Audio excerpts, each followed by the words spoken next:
Praise the lord. ప్రభువైన యేసుక్రీస్తు వారి పరిశుద్ధ నామములో అందరికీ శుభాలు. ఈరోజు మన అనుదిన ఆత్మీయ ఆహారంగా సామెతల గ్రంథం 30వ అధ్యాయం 12వ వచనాన్ని ధ్యానించుకుందాం. తమ దృష్టికి తాము శుద్ధులై తమ మాలిన్యము నుండి కడుగబడని వారి తరము కలదు. చదవబడిన వాక్యంలో ఎవరి గురించి రాయబడుతుందంటే, తన దృష్టికి తామే శుద్ధులుగా తమ సొంత పాపములను వారు గుర్తించకుండా, వారి పాపములన్నీ కూడా ఒప్పుకోకుండా స్వనీతిలో జీవించే వారి గురించి చెప్పబడుతుంది. మన జీవితంలో ఎప్పుడైనా సరే స్వనీతి, నాకున్నదంతా, నాలో ఏ అపవిత్రత లేదు, అంత నీతే, నేను పరిశుద్ధుడిని, నేను పవిత్రుడిని, నేను యథార్థవంతుడిని అని మనమే చెప్పుకుంటూ ఉంటే మన జీవితంలో 3 నష్టాలు వస్తాయి. మొట్టమొదటి నష్టం ఏంటంటే, మన పాపం మనకు కనబడదు. బైబిల్ చెప్తుంది నీతిమంతుడు ఒక్కడునూ లేడని. కాబట్టి మనం భక్తులు అవ్వచ్చు, వాక్యం బాగా రావచ్చు, మనకి ప్రార్థన బాగా చేయొచ్చు, సాధ్యమైనంత వరకు యథార్థంగా ఉండొచ్చు. కానీ ఇంకనూ మనలో పాపాన్ని మనం ఎప్పుడైతే చూడగలుగుతామో అప్పుడు ఇంకా మనలో పరిశుద్ధత పెరుగుతుంది. ఉదాహరణకి, పరిసయుడు దేవుని సన్నిధికి వెళ్ళి ప్రార్థన చేస్తున్నాడు. అతడి ప్రార్థనంతా సత్యమే. వారానికి 2 సార్లు ఉపవాసం ఉంటున్నాడు, దశంభాగాలకు కానుకలు ఇస్తున్నాడు. వ్యభిచారాలు, దొంగతనాలు, అబద్ధాలు ఏమీ లేవు. వాస్తవానికి నీతిమంతుడే. కానీ తనలో ఉన్న స్వనీతి ఏం చేసిందంటే, వేరే వ్యక్తిలో ఉన్న బలహీనతలను చూపించడం, అతన్ని కంపేర్ చేసుకుని తను పొగుడుకోవడం, అతన్ని ఇతరులను కించపరిచి మాట్లాడడం అనేది ఘోరమైన పాపం అనే సత్యాన్ని అతను గ్రహించలేకపోతున్నాడు. తన స్వనీతి తన పాపాన్ని చూపించలేకపోయింది. అది స్వనీతిలో ఉన్న ప్రమాదాల్లో మొట్టమొదటి ప్రమాదం. తన సొంత పాపాన్ని చూసే అవకాశం ఇవ్వదు. రెండవది ప్రమాదం ఏంటంటే, ఇది చాలా మనకు నష్టాన్ని కలిగించే రెండవ ప్రమాదం ఏంటంటే, మన స్వనీతి దేవుని కృపకు దూరం చేస్తుంది.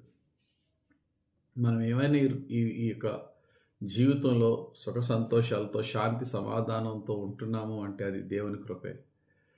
కానీ మన స్వనీతి ఏం చేస్తుందంటే, విపరీతంగా కోపాన్ని రప్పించి, తప్పుపోయిన కుమారుడి యొక్క అన్నయ్యని మనం తీసుకుంటే, తప్పుపోయిన కుమారుడికి తండ్రి దయ చూపినందుకు అన్నయ్యకి కోపం వచ్చింది. చివరికి తండ్రి యొక్క ప్రేమ నుండి దూరం అయిపోయి ఇంట్లోంచి బయటకు వచ్చాడు. మన జీవితంలో స్వనీతి ఏం చేస్తుందంటే, దేవుని దగ్గర హంబులుగా ఉండకుండా చేస్తుంది. ఎప్పుడైతే మనం దీనులుగా ఉంటామో, దీనులకే దేవుడు కృప ఇస్తాడు. మనకున్న కొంచెం నీతిని బట్టి మనల్ని మనం గొప్ప చేసుకుంటే దేవుని కృపకు దూరం అయిపోతాం. 2 విషయాలు తెలుసుకున్నాం. స్వనీతి మనలో దాగి ఉన్న పాపాన్ని మనకి కనబడకుండా చేస్తుంది. 2, స్వనీతి మనలో గర్వాన్ని పెంచి దేవుని కృపకు దూరం చేస్తుంది.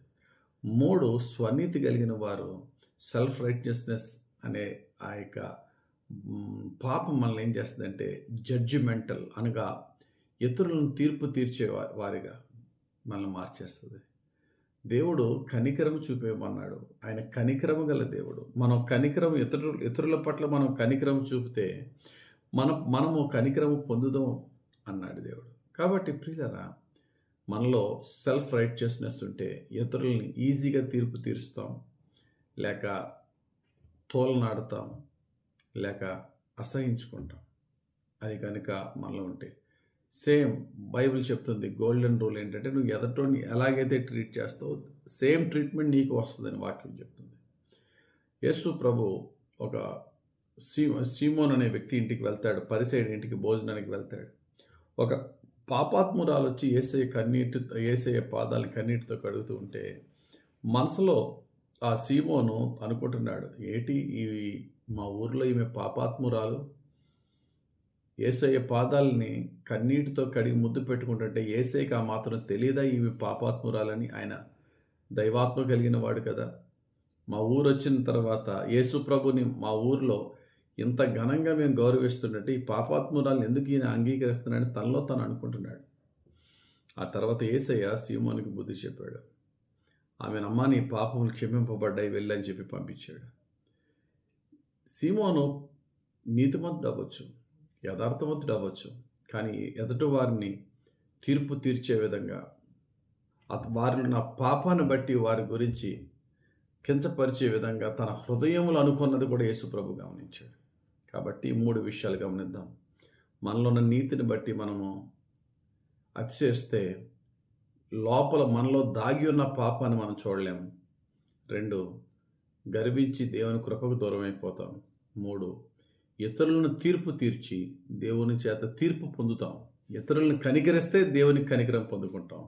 తీర్పు తీరిస్తే దేవుని కఠినమైన తీర్పు మన మీదకి వస్తుందనే సత్యాన్ని గమనించి స్వనీతిని తొలగించుకొని ఎంత నీతిగా ఉన్నా ఏదన్నా నాకు ఈరోజు నీతి ఉన్నదంటే అది దేవుని కృప మాత్రమే అనే విధంగా మనం జీవిద్దాం.